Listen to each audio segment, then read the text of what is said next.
പത്തനംതിട്ട എന്ന വിശേഷത്തിലേക്ക് എവർക്കും സ്വാഗതം. അങ്ങനെ ശങ്കരേട്ടനെ കണ്ടിട്ട് ആദർശ് കാര്യങ്ങളെല്ലാം തിരിച്ചറിയുകയാണ്.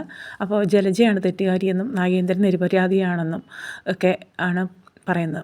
ആ ഒരു കാര്യങ്ങളൊക്കെ പറഞ്ഞതിന് ശേഷം പിന്നീട് ആദർശ് ചോദിക്കുന്നുണ്ട്, പിന്നീട് അങ്കിളിനെ കാണാനായിട്ട് വന്നിട്ടില്ലയോ എന്ന് ചോദിക്കുകയാണ്. നാഗേന്ദ്രൻ പറഞ്ഞു വന്നിട്ടുണ്ടായിരുന്നു. പിന്നെ ആ കാര്യങ്ങളൊക്കെ പറയുന്നുണ്ട്.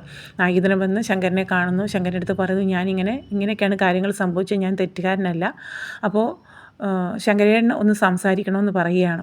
അങ്ങനെ അപ്പോൾ ആദർശിക്കുന്നു, അങ്കിൾ പിന്നെ പോയി സംസാരിച്ചിട്ടില്ല, മുത്തശ്ശനോട് സംസാരിക്കാൻ എന്താണെന്ന് ചോദിക്കുകയാണ്. അല്ല, ഞാൻ പോയിരുന്നു.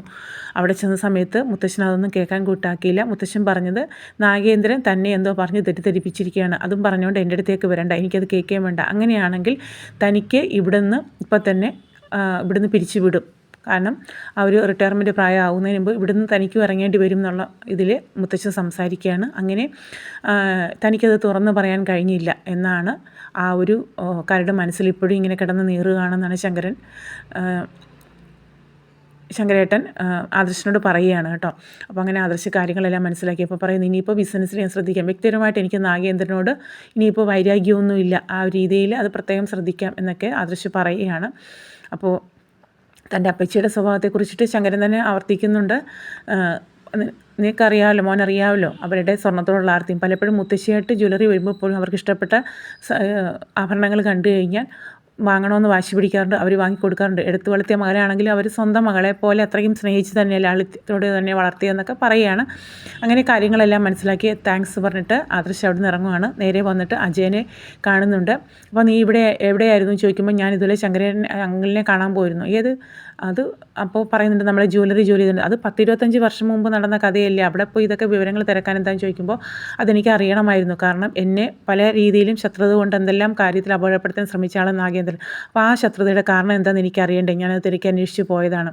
അതൊക്കെ പല കഥകളും പറയും, അയാൾ പലതും പറഞ്ഞ് അയാളെ തെറ്റിദ്ധരിപ്പിച്ച് വെച്ചിരിക്കുകയാണെന്ന് പറയുന്നു. അപ്പോൾ ആദർശ് പറയുന്നുണ്ട്, അങ്ങനെയല്ല, കാര്യങ്ങളൊക്കെ ഞാൻ മനസ്സിലാക്കിയിട്ടുണ്ടെന്നും ഒക്കെ ആദർശ് ജയനോട് പറയുകയാണ്. അതിനുശേഷം പിന്നീട് കാണിക്കുന്നത് നന്ദുവിനെയാണ്. നന്ദു ഓഫീസിലിരിക്കുന്ന സമയത്താണ് നവീൻ അങ്ങോട്ടേക്ക് വരുന്നത്.